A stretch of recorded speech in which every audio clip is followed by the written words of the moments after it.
đêm phải đang tập đi mà đi đang dọc ngàn đã gặp đi gặp chân đi đang rồi nay mà đi ăn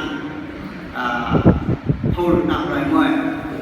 lâu đi của nung mười mỗi sáng đó 10 ngày sang lại sang nhầm người tham gia đọc ở đây mười đúng không là mình cũng lấy cái tên là làm cho anh em mình thôi,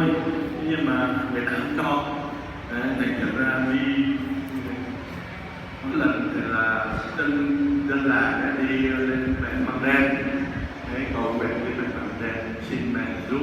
cho chúng con có cái nhà, thế là về làm được nhà rồi được bà con quy tụ nhau là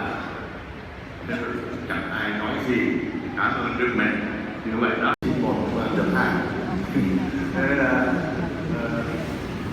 mà chị ấy nói là sinh một đứa nhất đặt tên là Lan luôn, thế để nhưng mà đứa thứ hai thì chị ta lại nói là Đức Mẹ dành cho Đức Mẹ, thế là chị cũng cảm ơn Đức Mẹ, tức là đứa thứ hai là chị ấy có thai mà không được sinh, tức là không có nuôi được.